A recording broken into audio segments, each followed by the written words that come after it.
దేవునికి స్తోత్రములు. లైవ్లో యూట్యూబ్లో వీక్షిస్తున్న సహోదరులకు క్రీస్తునామములో వందనములు. మరి ప్రార్థన చేసుకుందాం. పరలోకమందున్న మా తండ్రి, నీ ప్రియకుమారుడు యేసుక్రీస్తునామములో కృతజ్ఞతాస్తుతులు స్తోత్రములు చెల్లించుకుంటున్నాం నాయన. ఇంతవరకు సజీవ లెక్కలో ఉంచుకొని నీ కృపలో కాపాడుతూ భద్రపరుస్తూ సజీవులుగా ఉంచి నీ సన్నిధిలోనికి నడిపించి నీ వాక్యాన్ని నేర్చుకోవడానికి ఇచ్చిన గొప్ప ధన్యత భాగ్యమును బట్టి కృతజ్ఞతాస్తుతులు స్తోత్రం చెల్లించుకుంటున్నాం నాయన. వాక్యం చెప్పబడుతుండగా నాకును వింటున్న సహోదరులకు నీ కృపను అనుగ్రహించి వాక్యంకు భయపడి వాక్యానుసారంగా మా ఆత్మీయ జీవితమును కట్టుకుని నీకు మహిమ తెచ్చే వారంగా ఘనత తెచ్చే వారంగా ఉండే ధన్యత భాగ్యం అందరికీ నీ అనుగ్రహించమని యేసుక్రీస్తు నామములో ప్రార్థన అడిగి పెట్టుకుంటున్నాం తండ్రి, ఆమెన్. మరి సహోదరులందరూ ఎలా ఉన్నారు? మరి సంతోషంగా ఆనందంగా మరి ప్రతిరోజు వాక్యంతో వర్ధిల్లుచున్నారా? మరి సంతోషంగా ఆనందంగా ఉన్నారని నమ్ముచున్నాను పిల్లారా. దేవుడు మనల్ని సజీవ లెక్కలో ఉంచుకొని ఆయన సన్నిధిలోనికి నడిపించి ఆయనను ఆరాధించుకోవడానికి ఆయనను కొనియాడడానికి ఇచ్చిన గొప్ప ధన్యత భాగ్యమును బట్టి దేవునికి కృతజ్ఞతాస్తుతులు స్తోత్రములు చెల్లించబద్దులమై ఉన్నాము పిల్లారా. మరి ఫేస్బుక్ ద్వారా కానీ యూట్యూబ్ ద్వారా కానీ మీ చెరువులోనికి వాక్యం తీసుకురావడానికి మీతో వాక్యం పంచుకోవడానికి ఇచ్చిన గొప్ప భాగ్యము ధన్యతను బట్టి దేవునికి కృతజ్ఞతాస్తుతులు స్తోత్రములు చెల్లించబద్దుడనై ఉన్నాను పిల్లారా. మరి ఈరోజు ధర్మశాస్త్రము సంపూర్ణ వివరణ అనే అంశంలో మరి అక్షరము సంపును ఆత్మ జీవింపచేయును అనే అంశము మరి పోయిన వారంలో మొదటి భాగం నేర్చుకున్నాము. ఈ వారంలో మరి రెండవ భాగం నేర్చుకుందాం పిల్లారా. మరి రెండవ భాగము నేర్చుకుందాం పిల్లారా. ఈ వాక్యం చెప్పబడుతుండగా ఒక వ్యక్తిని గురించి కానీ ఒక సంస్థను గురించి కానీ ఒక సంఘం గురించి కానీ మరి ఉద్దేశించి చెప్పబడినవి కావు. బైబిల్లోని ఆత్మ సంబంధమైన సంగతులను మరి చూయించి ఈ వాక్యాన్ని బోధించడం జరుగుతుంది పిల్లారా. అందుకోసమే ఎవరిని ఉద్దేశించి చెప్పబడినవి కావు. బైబిల్ ఇలా చెప్తుంది. బైబిల్ ఆత్మనియమమునకు మనందరము లోబడదాం, దాన్ని అర్థం చేసుకుందాం. వాక్యానుసారంగా మన ఆత్మీయ జీవితమును కట్టుకొని మనమందరము దేవునికి మహిమ తెచ్చే వారంగాను ఘనత తెచ్చే వారంగా ఉంటూ ముందుకు సాగుదాము పిల్లారా. మరి క్రీస్తు ప్రేమను బలవంతం చేయటం బట్టి మేము తెలుసుకున్న వాస్తవాలను సర్వసత్యాన్ని అనేకులకు తెలియజేయడానికి ఇచ్చిన గొప్ప ధన్యత భాగ్యమును బట్టి దేవునికి కృతజ్ఞతాస్తుతులు స్తోత్రములు చెల్లించబద్దుడనై ఉన్నాను పిల్లారా. మరి ఈరోజు అంశము మరి ధర్మశాస్త్రము సంపూర్ణ వివరణ అనే అంశంలో మరి అనే భాగంలో అక్షరము చంపును ఆత్మ జీవింపచేయును అనే అంశము పోయిన వారం మొదటి భాగం నేర్చుకున్నాము. మరి ఈరోజు రెండవ భాగం నేర్చుకుందాం పిల్లారా. మరి ధర్మశాస్త్రము మరి పిల్లారా మరి మనం ఆలోచించినట్లయితే అక్షరము చంపును, అక్షరము అనగా మరి ధర్మశాస్త్రము అనే ఒక పర్యాయ పదం అని మనం నేర్చుకున్నాం. మరి ఆత్మ జీవింపచేయును అనగా కొత్త నిబంధనల గురించి ఆత్మ జీవింపచేయును అని మరి లేఖనాల్లో చాలా చక్కగా మనము నేర్చుకుందాం పిల్లారా. మరి ధర్మశాస్త్రము ఎలాంటిది? ధర్మశాస్త్రము శిక్షావిధికి కారణమైన పరిచర్య. ధర్మశాస్త్రము శిక్షావిధికి కారణమైన పరిచర్య. కొత్త నిబంధనల గురించి మనం ఆలోచన చేసినట్లయితే నీతికి కారణమైన పరిచర్య. కొత్త నిబంధన నీతికి కారణమైన పరిచర్య. మరి ధర్మశాస్త్రము మహిమగలదే.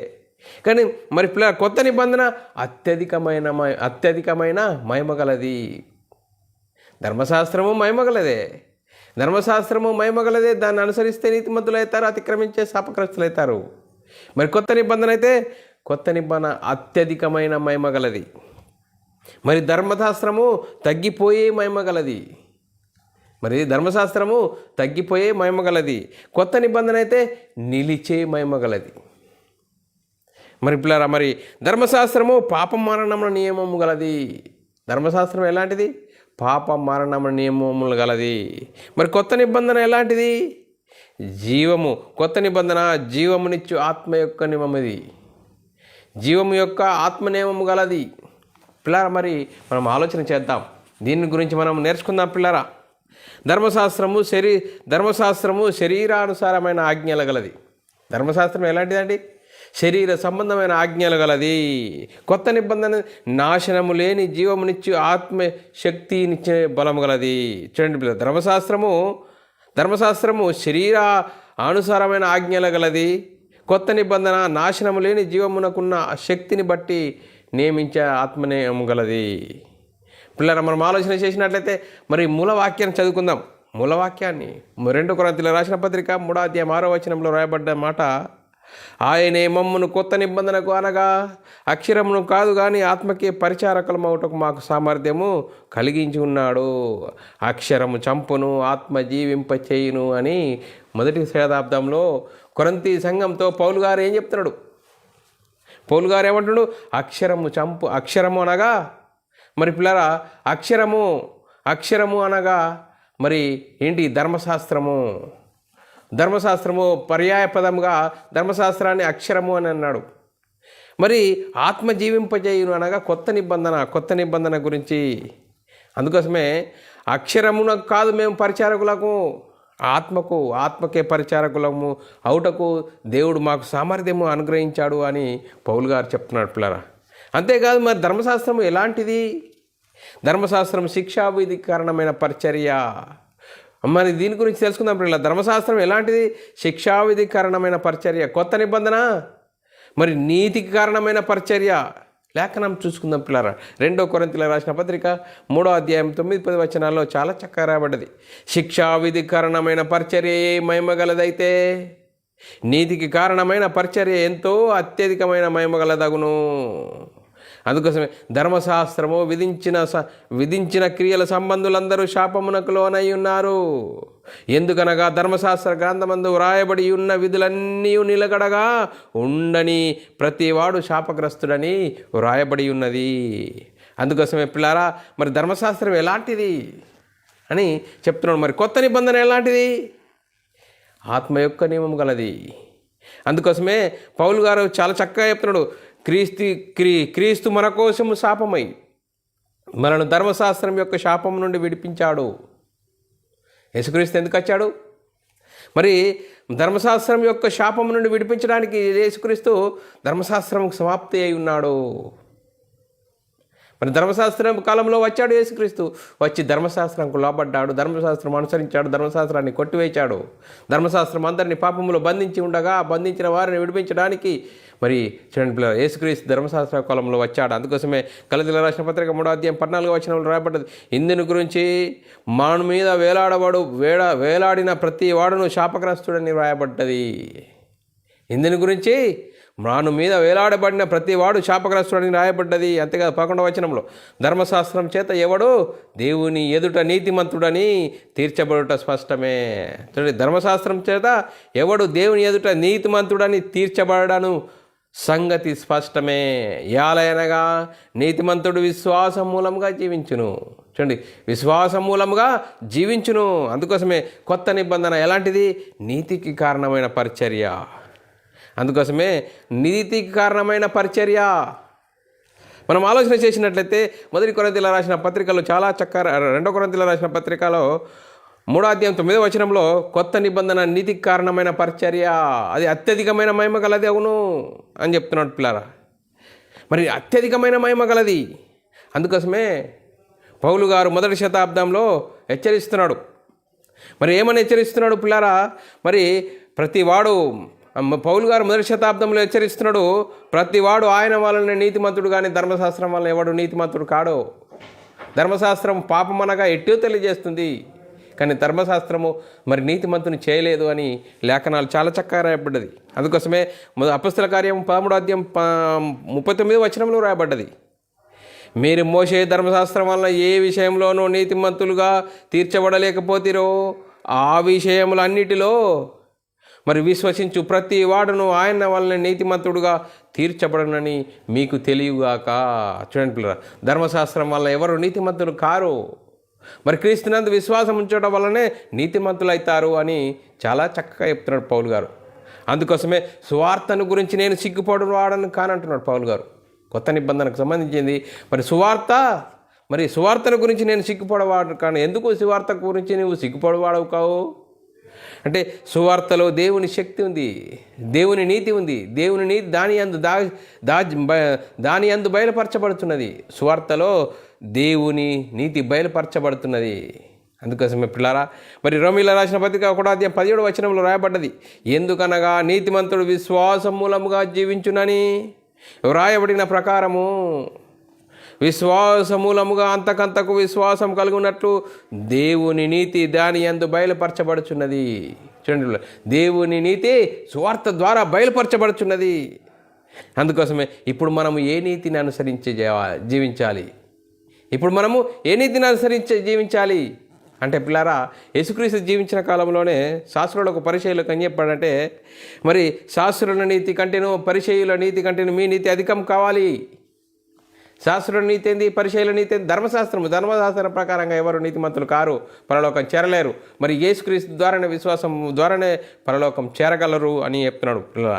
అందుకోసమే శాస్త్రుల నీతి కంటేను పరిచయుల నీతి కంటేను మీ నీతి అధికం కాని ఎడల పరలోక రాజ్యంలో ప్రవేశింపలేరని మీతో చెప్తున్నానని యేసుక్రీస్తు జీవించిన కాలంలో చెప్పాడు. అందుకోసమే పిల్లల మనం ఆలోచన చేసినట్లయితే ధర్మశాస్త్రం ఎలాంటిది? శిక్షావిధికి కారణమైన పరిచర్య. ధర్మశాస్త్రం శిక్షావిధి కారణమైన పరిచయే మరి మహిమ గలదైతే, మరి కొత్త నిబంధన ఎలాంటిది? కొత్త నిబంధన నీతికి కారణమైన పరిచర్య ఎంతో మహిమ గలదగును. అందుకోసమే పిల్లారా, ఈరోజు ధర్మశాస్త్రములు, మరి ధర్మశాస్త్రము 2 ధర్మశాస్త్రాలు ఇచ్చాడు, 3 ధర్మశాస్త్రాలు ఇస్తారని చాలామంది అపోహపడుతున్నారు. ధర్మశాస్త్రము మరి ఒకటే పిల్లారా. ధర్మశాస్త్రముకు అనేక పేర్లు అనేది కూడా మనం పోయిన పాఠంలో నేర్చుకున్నాము. ధర్మశాస్త్రంకు అనేక పేర్లు. చూడండి పిల్లరా, మరి మనం ఆలోచన చేసినట్లయితే ధర్మశాస్త్రము మహిమగలదే. మరి ధర్మశాస్త్రము మహిమగలదే, దానిని అనుసరిస్తే నీతిమంతులు అవుతారు, అతిక్రమించే శాపగ్రస్తులు అవుతారు. మరి కొత్త నిబంధన అత్యధికమైన మహిమగలది. 2 కొరింథీయులకు రాసిన పత్రికలో మరి 3వ అధ్యాయం 9-10 వచనాల్లో చాలా చక్కగా రాయబడ్డది. శిక్షావిధి కారణమైన పరిచర్య మహిమ గలదైతే నీతికి కారణమైన పరిచర్య ఎంతో అధికమైన మహిమ గలదగును. అందుకోసమే అత్యధికమైన మహిమ దీని కొనుట వలన ఇంతకు మునుపే మహిమ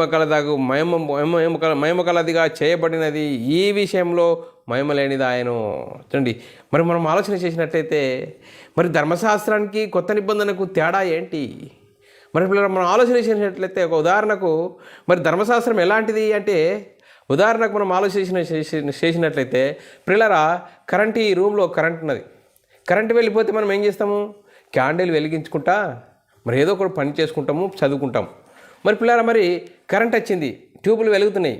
మళ్ళీ అయినా కానీ ట్యూబులు వెలుగుతున్నా కూడా మనం కొవ్వొత్తులు వెలిగించుకొని పని చేస్తే ఏమంటారు? ఎవరన్నా రూమ్లోకి వచ్చి ఏంటి ట్యూబులు ఎన్ని వెలుగుతున్నాయి, ఇంకా క్యాండిల్ పట్టుకునే మరి చూస్తున్నాడు, పని చేస్తున్నాడు అంటే ఈయన బుద్ధిమంతుడా మరి బుద్ధిహీనుడా అని మరి వచ్చిన వారికి అర్థమవుతుంది. అందుకోసమే ధర్మశాస్త్రం ఎలాంటిది? ధర్మశాస్త్రము మహిమ గలదే, దాన్ని అనుసరిస్తే నీతిమంతులు అవుతారు, అతిక్రమించే శాపగ్రస్తులు అవుతారు. ధర్మశాస్త్రం ఎవరైనా అనుసరించారా? అతిక్రమించారంటే అతిక్రమించారు. అందుకోసమే కొత్త నిబంధన ఎవరు? కొత్త నిబంధన నీతికి కారణమైన పరిచర్య. మరి క్రీస్తునందు విశ్వాసం ఉంచడం ద్వారానే మరి నీతిమంతులు అవుతారు, పరలోకం చేరుతారు అని లేఖనాలు చాలా చక్కగా రాయబడ్డది. అందుకోసమే తగ్గిపోయినదే మహిమ గలదైన ఎడల, మరి మరీ ఎక్కువైన మహిమ గలదిగా నిలిచినది, మరీ ఎక్కువగా మహిమ గలదను కొత్త నిబంధన, ఆత్మ యొక్క నియమము గలది. మరి 2 కొరింథీయులకు రాసిన పత్రిక 3వ అధ్యాయం 11వ వచనంలో రాయబడ్డది, తగ్గిపోయినదే మహిమ గలదే ఇండు నీడల నిలుచున్నది మరీ ఎక్కువగా మహిమ గలదగును కదా. చూడండి పిల్లరా, మరి కొత్త నిబంధనకు పాత నిబంధనకు తేడా ఏంటి? పిల్లరా, మరి ఒకనాడు దేవుని జనాంగమైన ఇజ్రాయేలీలు మరి క్రీస్తులోనికి వచ్చారు. క్రీస్తు సంఘంలో చేర్చబడిన వారు మాకు ధర్మశాస్త్రం కావాలి, మాకు క్రీస్తు కావాలి అంటే, చూడండి పిల్లరా, మాకు ధర్మశాస్త్రం కావాలి, క్రీస్తు కావాలంటే ఏదో ఒకటి తేల్చుకోండి మీరు. అది కావాలి ఇది కావాలంటే రెండు మీకేమి అది కుదరదు. మరి ధర్మశాస్త్రం ఎలాంటిది అని ఆ రోజు చూడండి పిల్లరా, మొదటి శతాబ్దంలో ధర్మశాస్త్రం ఎలాంటిది? మరి ధర్మశాస్త్ర కాలం మొదటి శతాబ్దంలో మరి ఇజ్రాయేల్ అయిన వారు క్రీస్తుని నందు విశ్వాసం ఉంచి సంఘములు చేర్చబడిన వారితోని మాకు క్రీస్తు కావాలి, ధర్మశాస్త్రం కావాలంటే అక్షరం ఎలాంటిది, ధర్మశాస్త్రం ఎలాంటిది? పాప మరణ నియమముల గలది. ధర్మశాస్త్రం ద్వారా ఎవరు నీతిమంతులు కారు. మరి ఎవరు ఆత్మ యొక్క నియమము కొత్త నిబంధన అనుసరించాలి, క్రీస్తునందు విశ్వాసం ఇస్తే మరి నిత్య జీవానికి వారసులవుతారు. అందుకోసమే పిల్లరా పాత నిబంధన ఎలాంటిది? మరి పాత నిబంధన ఎలాంటిదంటే పాత నిబంధన ఎంత మహిమ గలది మనం ఆలోచన చేద్దాం. నిర్గమకాండంలో 34వ అధ్యాయము 33, 34, 35 వచనాల్లో చాలా చక్కగా రాయబడ్డది. మరి మోషే ఏం చేస్తున్నాడు? కొండ మీద మోషే ఏమని చెప్తున్నాడు చూడండి పిల్లరా. లేఖనం చదువుకుందాం. మోషే వారితో ఈ మాటలు చెప్పుట చాలించిన తర్వాత తన ముఖం మీద ముసుగు వేసుకొనెను. కొండ మీదకి వెళ్ళాడు, దేవునితో సావాసం కలిగి ఉన్నాడు. సావాసం కలిగిన ఆయన మోషే మరి మాటలు చెప్తున్నప్పుడు ఆయన ముఖం మీద ముసుగేసుకున్నాడట. ఎందుకు? దేవునితో సావాసం కలిగి ఉన్నాడు. ఆ సావాసం కలిగిన ఆయననే మరి మోషేనే వీరు ఇజ్రాయేలీలు చూడలేకపోయారు. ఆయనను మోషే యెహోవాతో మాట్లాడుటకు ఆయన సన్నిధిని ప్రవేశించినది మొదలుకొని అతడు వెలుపలికి వచ్చే వరకు ఆ ముసుగు తీసివేశాను. అతడు ఆ వెలుపలికి వచ్చి తనకు ఆజ్ఞాపించిన దానిని ఇజ్రాయేలీలతో చెప్పెను. మోషే ముఖ చర్మము ప్రకాశింపగా ఇజ్రాయేలీలు మోషే ముఖము చూసిరి. మోషే ఆయనతో మాట్లాడుటకు లోపలికి వెళ్ళే వరకు తన ముఖం మీద ముసుగు వేసుకొనెను. చూడండి, ముఖం మీద ముసుగు వేసుకున్నాడు. అంత తగ్గిపోయినదే మహిమ గలదైతే ఆ తగ్గిపోయిన దాన్ని మరి దేవునితో సావాసం కలిగి ఉన్న ఆ మోషే ముఖాన్ని వారు చూడలేకపోయారు. అందుకోసమే ముఖం మీద ముసుగు వేసుకొని చెప్పాడు. ఇంకా మనం ఆలోచన చేసినట్లయితే ఇంకా మరి పాత నిబంధన చూడండి, మరణకరమైన పరిచర్య రాళ్ళ మీదని చెక్కబడినప్పుడు 2 కొరింథీయులకు రాసిన పత్రిక 3వ వచనంలో మరణకరమైన పరిచర్య రాళ్ళ మీద చెక్కబడినను అక్షరములకు సంబంధించినదై మహిమతో కూడినదాయను. కొత్త నిబంధన రాయబడ్డది, మహిమతో కూడినది. అందుకే మోషే ముఖం మీద ప్రకాశించున్న ఆ మహిమ తగ్గిపోయినదైనను ఇజ్రాయేలీలు అతని ముఖం తేరి చూడలేకపోయిరి. ఇప్పుడు మనం కొత్త నిబంధనకు వచ్చిన మనము క్రీస్తు యొద్దకు రావాలి. మరి క్రీస్తు యొద్దకు వస్తే తండ్రితోనూ ఆయన కుమారుడితో సావాసము కలిగిన వారంగా ఉంటాం. సావాసము కలిగిన వారము పిల్లరా, సవాసము కలిగిన వారము. అందుకోసమే గలతీయులకు రాసిన పత్రికలో రాయబడ్డది 3వ అధ్యాయం 18-19 వచనాలు, ఆ స్వాస్థ్యము ధర్మశాస్త్రం మూలముగా కలిగిన ఎడల ఇక వాగ్దానం మూలముగా కలిగినది కాదు. వచ్చినది అయితే దేవుడు అబ్రాహామునకు వాగ్దానం చేసెను, వాగ్దానం వల్లనే దాన్ని అనుగ్రహించెను. అలాగైతే ధర్మశాస్త్రం ఎందుకు? అప్పుడే ధర్మశాస్త్రం ఎందుకు ఇవ్వబడ్డది? ఎవరికి ఆ వాగ్దానం చేయబడినో ఆ సంతానం వచ్చే వరకు అది అతిక్రమములను బట్టి దాని తర్వాత ఇవ్వబడెను. అది మధ్యవర్తి చేత దేవదూతల ద్వారా ఇవ్వబడెను అని చెప్తున్నాడు పిల్లారా. మరి మనం ఆలోచన చేయాలి. చూడు, ధర్మశాస్త్రం ఎలాంటిది, ధర్మశాస్త్రంకున్న స్వభావం ఏంటిది, మరి కొత్త నిబంధన ఎలాంటిది, కొత్త నిబంధన స్వభావం ఏంటిది అనేది మనం చూసుకుంటున్నాం పిల్లరా. అందుకోసమే కొత్త నిబంధన ఆత్మ యొక్క నియమమును కలిగిన మనము మరి తగ్గిపోయినదే మహిమగలదైతే మరి నిలుచున్నది మరి ఎక్కువగా మహిమగలదగును. అందుకోసమే కొత్త నిబంధనకు ఆత్మ యొక్క నియమమును అనుసరించి జీవించేవారు ఎలా ఉంటారు? మరి చూడండి, ఆ జీవవాక్యమును చేత పట్టుకొని లోకమందు జ్యోతుల వల్లే ఉంటారట. మరి వాక్యాన్ని కలిగిన నీవు, వాక్యాన్ని అనుసరించి జీవిస్తున్న నీవు లోకములు ఎలా ఉంటావట? ఆకాశమందు మరి జీవవాక్యమును చేత పట్టుకొని లోకమందు జ్యోతుల వల్లే కనబడుచున్నారట. ఫిలిప్పీయులకు రాసిన పత్రిక 2వ అధ్యాయం 16వ వచనంలో రాయబడ్డది, అట్టి జనం మధ్యను మీరు జీవవాక్యమును చేత పట్టుకొని లోకమందు జ్యోతుల వల్లే కనబడుచున్నారు. అందుకోసమే పిల్లరా మరి మనం ఆలోచన చేయాలి. ఆత్మ యొక్క నియమం కలిగిన వారమై ఆత్మ యొక్క నియమం కలిగిన కొత్త నిబంధన అనుసరించి జీవిస్తున్న వారు ఎలా ఉంటారు? లోకమందు జ్యోతుల వలె కనబడుచున్నారు. అంతేకాదు తేజోవాసులైన పరిశుద్ధుల స్వాస్థ్యంలో పాలివారు. చూడండి పిల్లరా, కొలసీయులకు రాసిన పత్రికలో 1వ అధ్యాయం 12వ వచనం, తేజోవాసులైన పరిశుద్ధులలో స్వాస్థ్యంలో పాలివారగుటకు మనలను పాత్రునుగా చేసిన తండ్రికి మీరు కృతజ్ఞతాస్తుతులు చెల్లింపవాలననియు దేవుని బతిమాలుకొనుచున్నాను. చూడండి పిల్లరా, మనం ఎలాంటి తేజోవాసులైన పరిశుద్ధుల స్వాస్థ్యంలో పాలివారగొట్టకు మనలను పాత్రునుగా చేసిన తండ్రికి మీరు కృతజ్ఞతాస్తుతులు చెల్లింపవాలనని దేవుని బతిమాలుకొనుచున్నానని పౌలు గారు చెప్తున్నాడు పిల్లరా. అందుకోసమే మనం ఒకప్పుడు చీకటిలో ఉన్నవారం, ఇప్పుడు వెలుగై ఉన్నవారము. చీకటిలో ఉన్నప్పుడు మన పరిస్థితి ఎలా ఉన్నది? వెలుగై ఉన్న పరిస్థితి మనం ఇప్పుడు ఎలా ఉన్నది? మనల్ని మన వాక్యంను బట్టి ఆలోచన చేసుకోవాలి. ఎఫెసీయులకు రాసిన పత్రిక 5వ అధ్యాయం 8-14 వచనాల్లో రాయబడిన మాట లేఖనం చదువుకున్నట్టయితే, మీరు పూర్వము చీకటి అయి ఉంటుంది. అంటే క్రీస్తులోనికి రాకముందు మనం ఎలా ఉన్నాం? చీకటి అయి ఉన్నాము.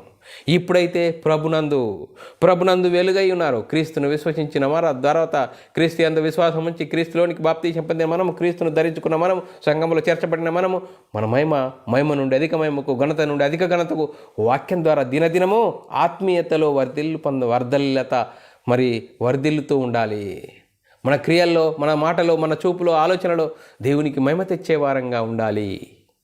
అందుకోసమే చూడండి, మీరు పూర్వమందు చీకటి అయి ఉంటుంది, ఇప్పుడైతే ప్రభునందు వెలుగై ఉన్నారు. వెలుగు ఫలము సమస్త విధములైన మంచితనము, నీతి, సత్యమైన వాటిలో కనబడుచున్నది.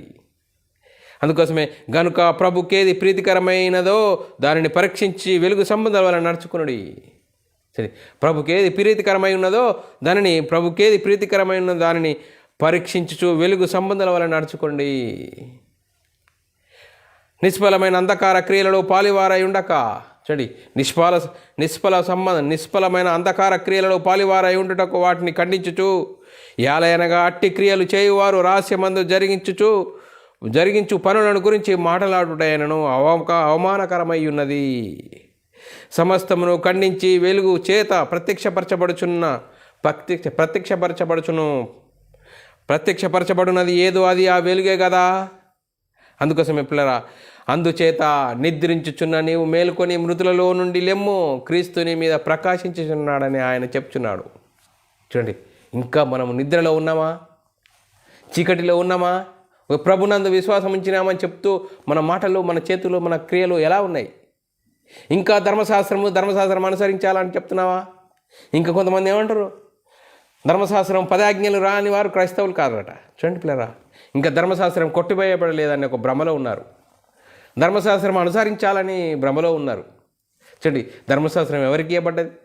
ఒకనాడు దేవుని జనాంగమైన ఇజ్రాయేలుకి ఇవ్వబడ్డది. దేవుని జనాంగమైన ఇజ్రాయేలుకి ఇవ్వబడ్డది. వారు అనుసరించారా? అతిక్రమించారు. అందుకోసమే అతిక్రమించారు. కాలము పరిపూర్ణమైనప్పుడు దేవుడు తన సొంత కుమారుని పాప శరీరాకారంతో పంపి ధర్మశాస్త్రంలో బందీలుగా ఉన్న వారిని, మరి కాలం పరిపూర్ణమైనప్పుడు దేవుడు సొంత కుమారుని పంపి ఆ యేసుక్రీస్తు ఈ లోకానికి వచ్చి ధర్మశాస్త్ర కాలంలో వచ్చాడు, ధర్మశాస్త్రంలో లోబడ్డాడు, ధర్మశాస్త్రం అనుసరించాడు, ధర్మశాస్త్రాన్ని సిలువలో కొట్టివేశాడు. ధర్మశాస్త్రము మరి కొట్టివేశాడన్న ఒక భ్రమలో లేని పరిస్థితిలో, ఇంకా ఏమీ లేనివారు ఇప్పుడు అన్ని జనులైన మనము, క్రీస్తునందు విశ్వాసం ఉంచిన మనము, క్రైస్తవులుగా చెప్తున్న మనము, క్రైస్తవులు అని చెప్పబడుతున్న వారు చాలామంది బైబిల్ అంతా అనుసరించాలంటున్నారు, ధర్మశాస్త్రం కూడా అనుసరించాలని చెప్తున్నారు. మరి చూడండి, ధర్మశాస్త్రం ఒకటి కొట్టివేయబడ్డది, ఇంకొకటి ఉన్నదని చెప్తున్నారు. చూడండి పిల్లలు, ఎంత భయంకరమైన పరిస్థితి. ఒకనాడు దేవుని జనాంగమైన ఇజ్రాయేలీలే వాళ్ళే అనుసరించలేకపోయారు. ఏమి లేని అన్య జనులైన మనము క్రీస్తునందు విశ్వాసం ఉంచడం ద్వారా మరి క్రైస్తవులైన మనం ఏ చట్టంకి చెందిన వారము? కొత్త నిబంధన, ఆత్మ యొక్క నియమం అనుసరించి జీవించాలి. చూడండి, ఆత్మ యొక్క నియమం అనుసరించకపోగా ఇంకా ధర్మశాస్త్రం వెనుక వైపు వెళ్ళిపోతున్నామంటే మనం ఎక్కడున్నాము? చూడండి, ఈరోజు ధర్మశాస్త్రం గురించి చాలామంది చెప్తూనే ఉన్నారు. ధర్మశాస్త్రం గురించి చాలామంది చెప్తున్నారు. ధర్మశాస్త్రం ఎవరికి ఇవ్వబడ్డది? ఎవరు అనుసరించడానికి ఇవ్వబడ్డది? మనం ఆలోచన చేయాలి. లేఖనాలను, బైబిల్లోని ఆత్మ సంబంధమైన సంగతులతో ఆలోచన చేయాలి. ఒకనాడు దేవుని జనాంగమైన ఇజ్రాయేలుకి ఇవ్వబడ్డది. ఇప్పుడు మనకు యుగాంతమందున్న మనకు బుద్ధి కలిగించడానికి ఆ చరిత్ర మనం చదువుకోవాలి. అది మనం అనుసరించడానికి కాదు పిల్లరా. మనం ఆలోచన చేయాలి. వారు ఏ విధంగా దేవునికి లోబడిగా ఉన్నప్పుడు వారిని ఏ విధంగా దేవుడు నడిపించాడు, దేవునికి అవిధేయులుగా ఉన్నప్పుడు వారిని దేవుడు ఏ విధంగా వారిని శిక్షించాడు, అది చరిత్ర. ఇంకా ధర్మశాస్త్రం అనుసరించాలని చెప్పడం ఎంత మరి అది జ్ఞానమా అజ్ఞానమా మనం ఆలోచన చేయాలి. అందుకోసమే లేఖనాలను ఆలోచన చేయాలి.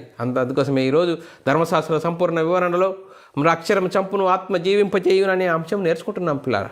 అందుకోసమే లేఖనాలను ఆత్మ సంబంధమైన సంగతులతో నేర్చుకోవాలి.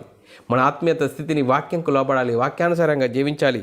అందుకోసమే 2 కొరింథీయులకు రాసిన పత్రిక 3వ అధ్యాయం 18వ వచనంలో, మనమందరము ముసుకులేని ముఖములతో ప్రభు యొక్క మహిమను అద్దం వలె ప్రతిఫలింపజేయుచు మహిమ నుండి అధిక మహిమకు, చూడండి, మహిమ నుండి అధిక మహిమకు పొందుచు ప్రభు ఆత్మచేత ఆ పోలికగానే మార్చబడుచున్నాము.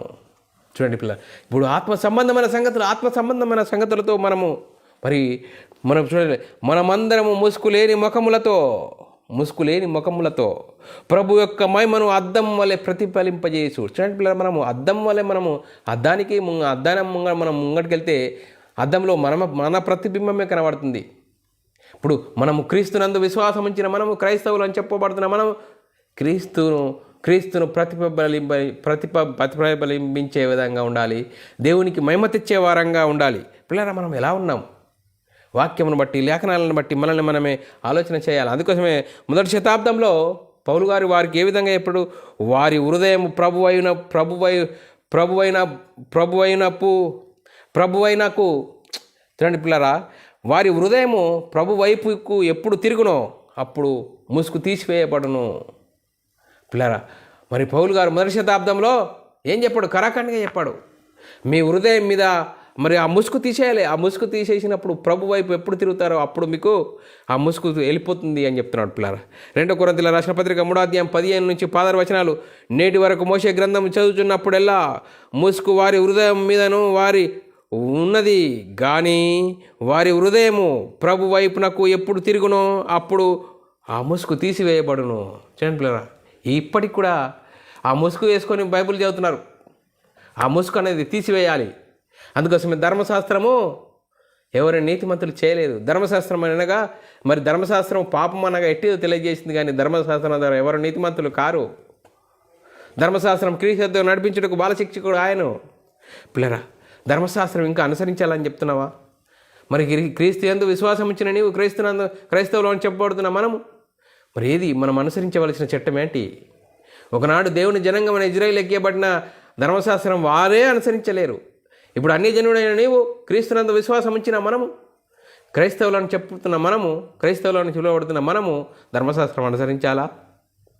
అందుకోసమే ధర్మశాస్త్రం ద్వారా ఎవరు నీతిమంతులు కారని చెప్తున్నది. అందుకోసమే ధర్మశాస్త్రం గురించి ఏమని చెప్తున్నది? శరీరానుసారంగా చూడండి, శరీరానుసారమైన ఆజ్ఞలు ధర్మశాస్త్రం, శరీరానుసారమైన ఆజ్ఞలు గల ధర్మశాస్త్రము. అందుకోసమే ఎబ్రీలు రాసిన పత్రికలో రాయబడ్డది 7వ అధ్యాయం 15 నుంచి 17 వచనాల్లో రాయబడ్డది. మరియు శరీరానుసారముగా నెరవేర్చబడు ఆజ్ఞలు గల ధర్మశాస్త్రమును బట్టి కాక, చూడండి ధర్మశాస్త్రమును బట్టి కాక అని ఏమని చెప్తుంది? నాశనము లేని జీవమునకున్న శక్తిని బట్టి నియమింపబడి కొత్త నిబంధన గురించి. మరి చూడండి, శరీరానుసారమైనది కాదు కొత్త నిబంధన, మరియు శరీరానుసారమైన ఆజ్ఞ నెరవేర్చబడు ఆజ్ఞలు గల ధర్మశాస్త్రమును బట్టి కాక నాశనము లేని జీవమునకున్న శక్తిని బట్టి నియమింపబడింది. చూడండి, మెల్కీషేద పోలిన వారై వేరొక యాజకుడు వచ్చి ఉన్నాడు. కావున మేము చెప్పిన సంగతులు మరింతని విషదమై ఉన్నవి. యాలనగా నీవు నిరంతరము మెల్కీషేద క్రమము చొప్పున యాజకుడు ఉన్నావు అని ఆయన విషయమై సాక్ష్యం ఇచ్చి చెప్తున్నాడు. అందుకోసమే చూడండి, యాజక ధర్మశాస్త్రం గురించి మరి ధర్మశాస్త్రం ద్వారా మరి యాజకులను నియమించాడు. మరి కొత్త నిబంధన అయితే కొత్త నిబంధన చూడండి పిల్లరా, కొత్త నిబంధన వేరొక యాజకుడు. మరి ఆ గోత్రంలో చేయనివాడు యేసుక్రీస్తు వచ్చాడండి.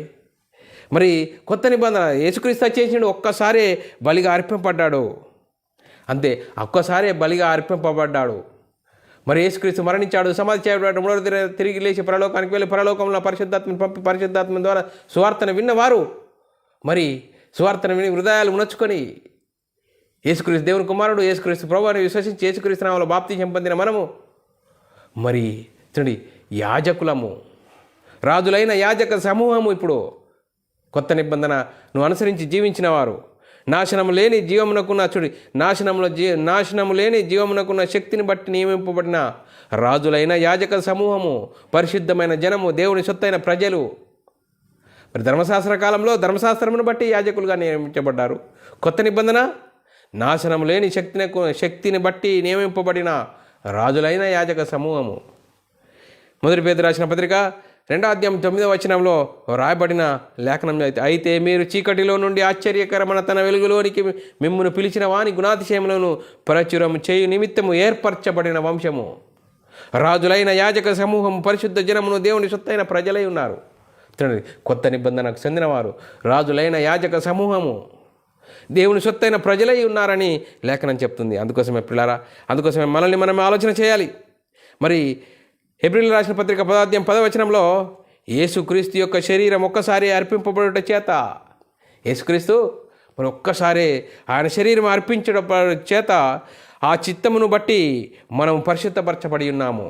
యేసుక్రీస్తు మన కోసం ఒక్కసారే మరి ధర్మశాస్త్రము విషయంలో యాజకులను ఏటేటా మార్చేవారు, కానీ యేసుక్రీస్తు వచ్చి ఒక్కసారి అర్పింపబడుట చేత ఆ చిత్తమును బట్టి మనము పరిశుద్ధపరచబడి ఉన్నాము. క్రీస్తునందు విశ్వాసం ఉంచడం ద్వారా నీతిమంతులు అవుతున్నాము, దేవునితో సమాధానం కలుగుతున్నాము.